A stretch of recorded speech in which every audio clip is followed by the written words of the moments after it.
우리가 코로나19 혹은 팬데믹이 장기화되면서 교회들마다 또 교인들마다 예배의 그런 어려움을 겪고 있는 그런 시대를 우리가 살아가고 있습니다.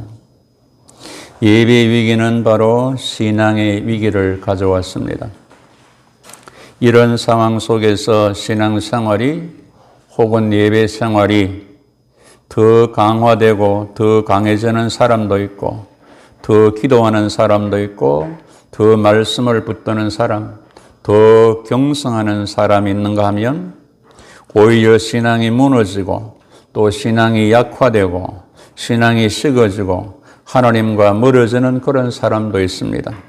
그러니까 뚜렷한 신앙의 양극화 현상이 일어나는 시대를 우리는 살아가고 있습니다.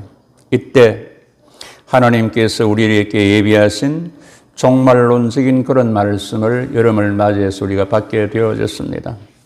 신앙의 건전성, 신앙의 건강성 중에 하나가 종말론적인 그런 신앙이 되어집니다. 마태복음 10장에 보시면 예수께서 12 제자들을 천국복음 위에서 전도를 내보내시면서 이런 말씀을 주십니다. 누구든지 영접하지 않고 말을 듣지 않거든 그 집이나 성에 나가서 너의 발에 먼지를 떨어버리라. 내가 진실로 말한다. 심판날에 소돔과 고모라 땅이 그 성보다 견디기 쉬우리라 라고 엄한 말씀을 하셨습니다. 그러니까 경고, 권고의 말을 듣지 않고 복음을 거부하는 사람들은 소돔 고모라 심판보다 더 큰 형벌이 기다리고 있다는 말입니다. 그러니까 복음을 들음, 진리의 받음이 중요하다는 사실을 가르쳐 줬습니다. 성경은 미련한 자는 자기 행위를 바른 줄로 여기나 지혜로운 자는 권고를 듣느니라 그랬습니다. 그래서 너는 권고를 들으며 훈계를 받으라. 그리하면 네가 필경은 지혜로운 사람이 될 것이라고 성경은 우리에게 분명히 말씀해 주고 있습니다. 젊어서는 교회 출석도 대충 하고 예배, 성경, 기도하는 담을 쌓았던 남편이 나이가 들어가면서 성경 읽는 시간, 기도하는 시간이 부쩍 늘어가고 예배도 빠짐없이 참석하는 겁니다. 이 모습을 본 아내가 남편에게 격려를 하면 좋겠는데 이런 핀잔을 주었답니다. 당신 지금 천국 갈 때 다 돼가니까 천국 들어가는 시험 때문에 벼락치기 공부하고 있는 거죠. 그랬습니다. 여러분, 남편의 신앙생활이 변하면 격려를 하고 그래야지 핀잔을 주었어야 되겠습니까? 자기도 함께 그 변화에 동참을 해야 되지 않겠습니까?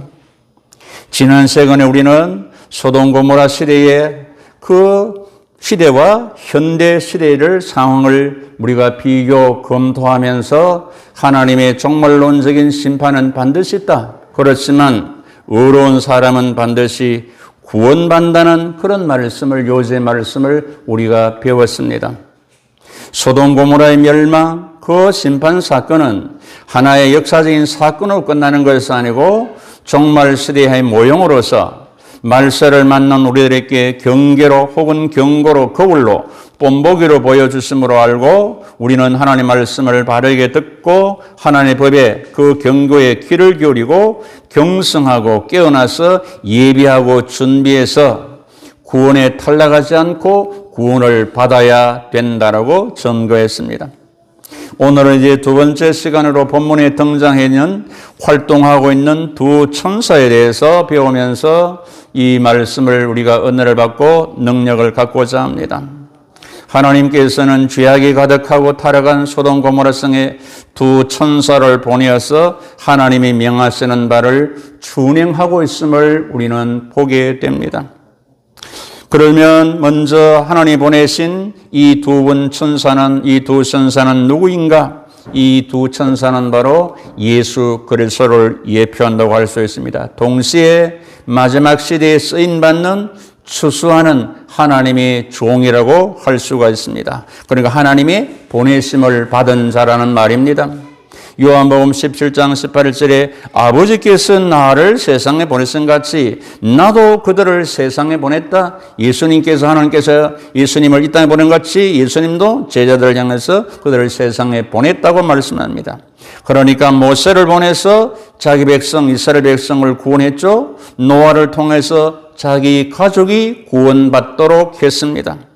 예수를 보내셔서 자기 백성을 구원한다는 것입니다. 우리가 이렇게 알다시피 예수라는 이름의 뜻이 자기 백성을 저희 죄에서 구원할 자가 아니겠습니까? 심판을 앞두고 두 천사를 보내어 롯의 가정을 구원하듯이 마지막 시대에도 하나님의 교회에 하나님의 종도를 파송해서 구원받을 성도들을 구원해낸다는 그런 예표가 됩니다. 넓은 의미에서는 구원받은 우리 모두는 영혼을 구원하려고 보냄을 받은 지금 살려둔 하나님의 사람이라는 그런 의식이 여러분이 필요합니다. 그래서 때를 얻든지 못 얻든지 듣든지 안 듣든지 전파하라고 성경은 말합니다. 그러면서 너희는 온 천하에 다니며 만민에게 복음을 전해라. 믿고 세례받으면 구원을 얻을 것이고 믿지 않으면 정죄를 받을 것이라고 우리에게 가르쳐주고 있다는 사실입니다. 그러면 두 천사가 하는 일, 전해야 할 내용이 무엇인가? 참 종이 해야 될 일이 무엇인가라는 것입니다. 먼저 잠자는 영혼들을 깨워야 된다는 것입니다. 잠자는 영혼들을 깨워야 된다는 사실입니다. 마태복음 25장에서 신랑이 드디어 오므로 다 졸며 잘세. 신랑이 예수가 드디어 오므로 다 졸며 잘세. 모두 졸고 잔다고 그랬습니다. 마지막 때는 다 졸고 잔다. 깨어있음이 경성함이 없기에 추수하는 종을 보내서 경고하고 깨우는 역할을 한다는 말입니다. 경고를 받고 깨달음을 받는 것은 하나님의 은혜고 하나님의 복이 됩니다. 그런데 무지해서 이것을 모르고 교만해서 싫어하는 사람이 있다는 사실입니다. 성경은 분명히 때가 이를 때인데 바른 교훈을 받지 않는다고 그랬습니다. 귀가 가려워서 자기의 사육을 따를 서성은 많이 둔다. 그 귀를 진리에서 돌이킨다. 허탄한 얘기, 세상 쓸데없는 얘기 귀는 밝은데 하늘의 진리에 대해서는 무지하게 된다는 사실입니다. 에스겔 33장을 보시면 파수꾼은 반드시 백성들에게 경고의 나팔을 불어야 한다. 경고의 나팔을 듣고도 준비하지 않은 사람은 칼에 죽어도 멸망해도 마땅하지만 만약에 경고치 않고 나팔을 불지 않아서 백성이 죽이면 그 피를 파수꾼에게 반드시 찾겠다, 책임을 묻겠다라고 말씀하고 있다는 사실입니다. 그래서 파수꾼은 경고의 나팔을 반드시 그리고 정확하게 불어야 되고 백성은 그걸 반드시 듣고 준비해야 된다는 말입니다. 그리고 두 번째는 회개를 촉구하는 것입니다. 깨우는 것은 회개하고 준비하라는 것 아니겠습니까? 베드로후서 3장 9절에 주의 약속은 어떤 이에 더디다고 생각하는 것 같이 더딘 것이 아니다.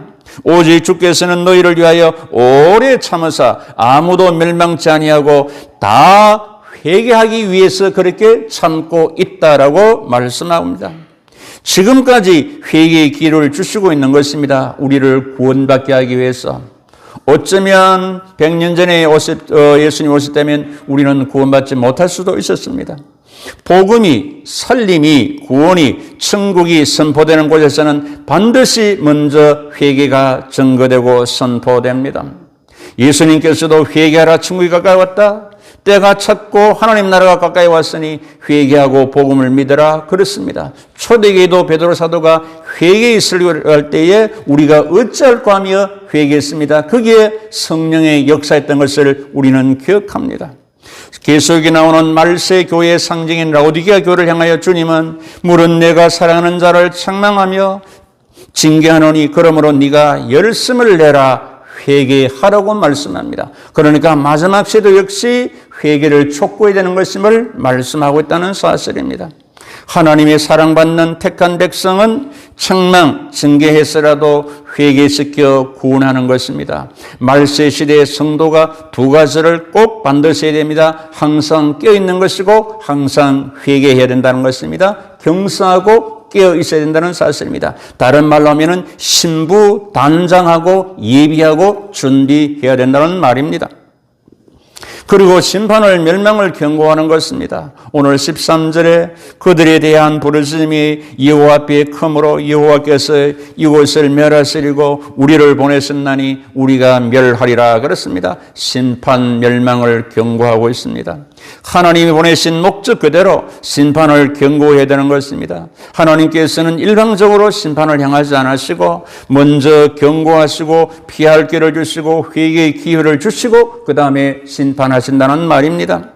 노아 시대 하나님께서 노아에게 모든 혈육 있는 자의 강포가 땅에 가득하므로 그 끝날이 네 앞에 이르렀다. 내가 그들을 땅과 함께 멸하리라. 너는 방주를 예배하러 하시면서 120년간의 기간을 주셨다는 사실입니다. 그 이후에 심판을 내리셨던 것을 우리는 기억하게 됩니다. 오늘 소돔과 고모라와 마찬가지 두 천사를 먼저 보내서 멸망을 소식을 전하면서 12절에 롯에게 성중에 있는 네 식구들을 모두 끌어내라. 17절에 그 사람들이 그들을 밖으로 이끌어낸 후에 이르되 도망하여 생명을 보존하라. 돌아보거나 들에 머물지 말고 산으로 도망하거라고 말씀해 줍니다. 멸망함을 면하라는 것입니다. 하나님의 좋은 종은 바로 심판을 멸망을 반드시 바르게 전거해야 된다는 말입니다. 그래서 바울은 하나님을 기쁘시게 하라, 사람을 기쁘시게 하라, 사람을 기쁘게 하면 하나님의 종이 아니다. 그렇습니다. 종말 시대의 하나님의 종은 잠자는 영혼들을 깨우고 회개를 촉구하고 심판했음을 경고하고 징조를 가르쳐줘 말씀한 후에 돌아와서 준비하고 예비하고 단장을 해야 된다는 말입니다. 이와 같은 하나님 일을 하며 핍박이 있고 도전이 있습니다. 4절 5절에 소돔성 사람들이 노소를 막론하고 두 천사가 묵고 있는 롯의 집을 에워싸고 이끌어내라. 우리가 그들을 상관하리라. 소돔성의 타락을 지난 시간에 말씀했죠. 이 시대도 바른 말씀, 바른 경우를 말하면 타락한 자들은 도전을 합니다. 이와 같은 육적인 타락은 영적인 타락을 예표하고 있다는 말입니다.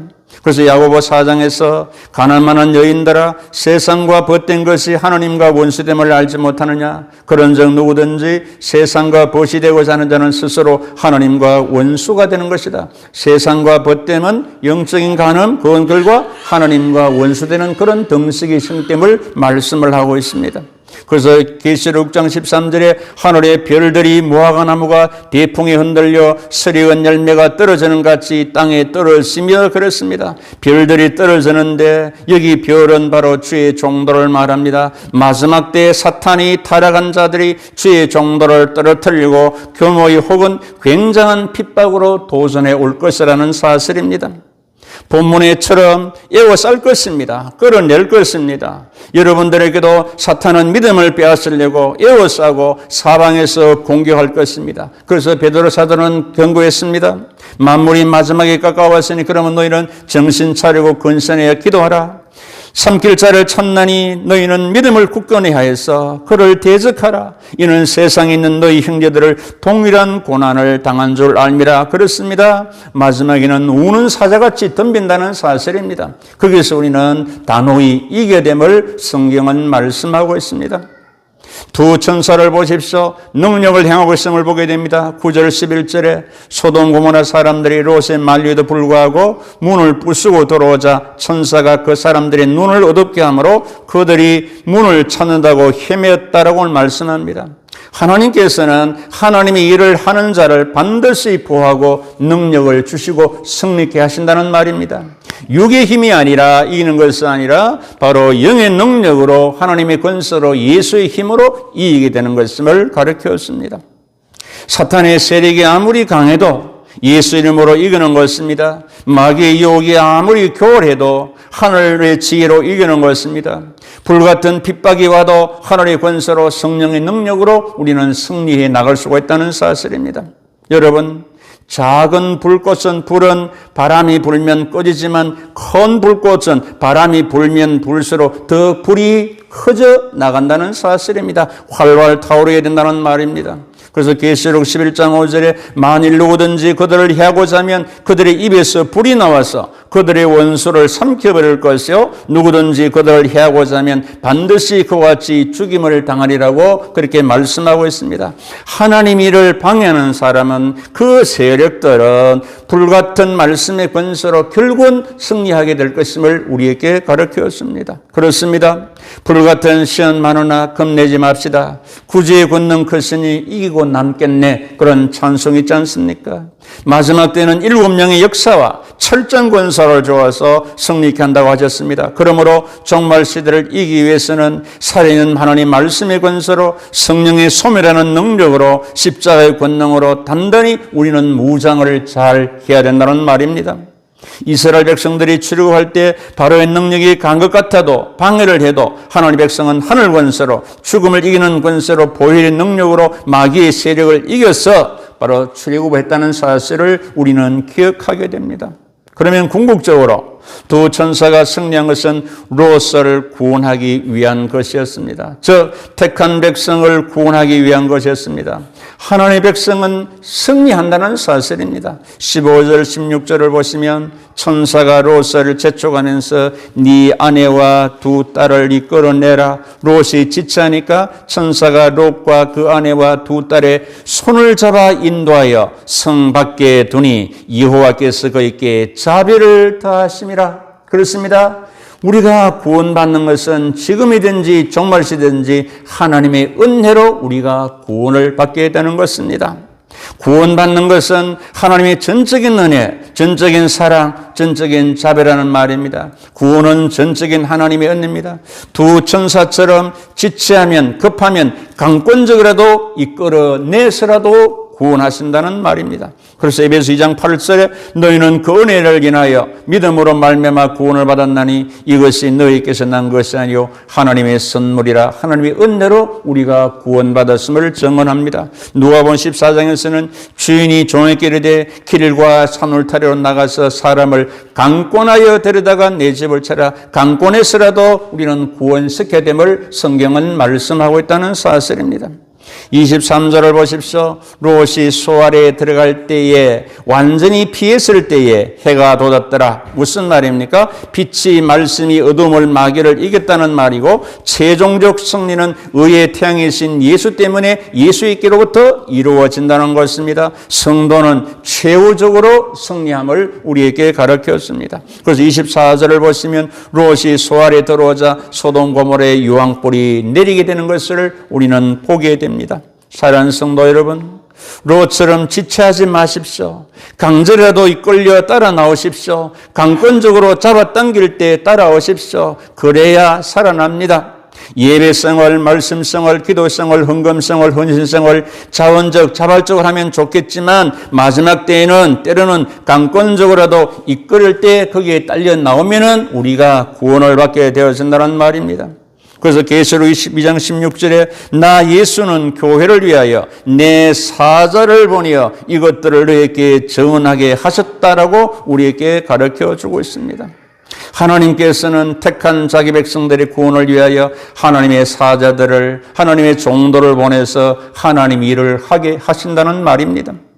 깨울 때 일어났어야 절망을 당하지 않습니다. 회개를 촉구할 때 깨끗이 씻음받고 돌아서야 심판을 이깁니다. 멸망을 경고할 때 듣고 경성 건센해야 구원을 얻습니다. 강권하여 당길 때 이끌려 따라와야 우리는 진정한 보호를 받는다는 말입니다. 끝까지 무시하면 멸망밖에 없다는 사실입니다.